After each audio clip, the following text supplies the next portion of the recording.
Every year, Junior Achievement of New York holds a business plan competition, and they have volunteers who work with kids to develop their own ideas. We're going to follow them right through the final. Okay, I'm Amy, and I'm a volunteer from PricewaterhouseCoopers, and I'm going to work with you for the next few weeks on how to create a business plan and actually put it on paper so that it is something that's feasible to actually carry out in the future. Does anyone know what a business plan is or have an idea? Your business plan is like an organization for your idea. Right? Just like anything that you do, really. I mean, have you ever written a paper and made an outline? Yeah. Exactly. It's like your starting point. That's what your business plan is. It's like the skeleton, the backbone of your entire business. And there's things that'll come up along the way that you never thought of. But if you can have some kind of a blueprint, a plan for how this is going to work, it makes it a lot easier. I also like to compose my own music, but it can be expensive to record. Here's somebody who turned that problem into a business. Hi, I'm Ron Geffen. I'm 18 years old and I'm a music producer. This is my studio.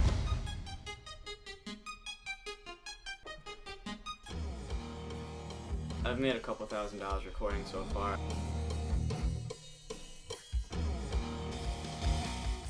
I grew up with my uncle who played many instruments. I wanted to take drum lessons when I was little, but I didn't think it was for me, so I stopped. And then I picked up guitar when I was in 8th grade. Joined a band. We went to 2 different recording studios. I loved all the microphones, I loved all the equipment, I just wanted to learn how to use it. I told my dad the idea that I wanted to try building my own recording studio, so we talked about it for a year. And then he finally, said, alright, let's try it out.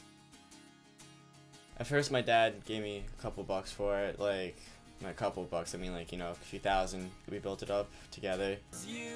I knew I wasn't good at first, so I did it for free. And then that would help me practice up and everything.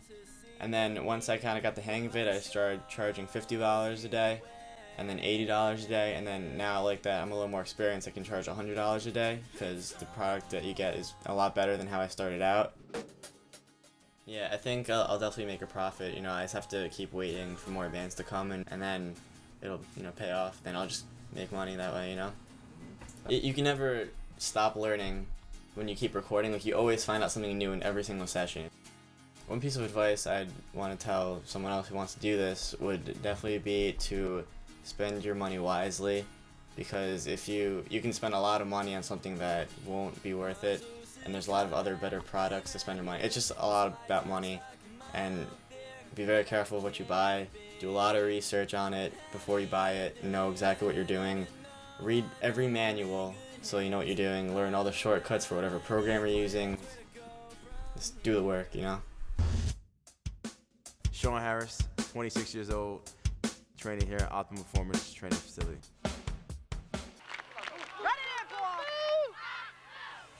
I've been playing football since I was 6. I started taking it serious maybe when I was around 11, 12. That's when I first started getting to the gym.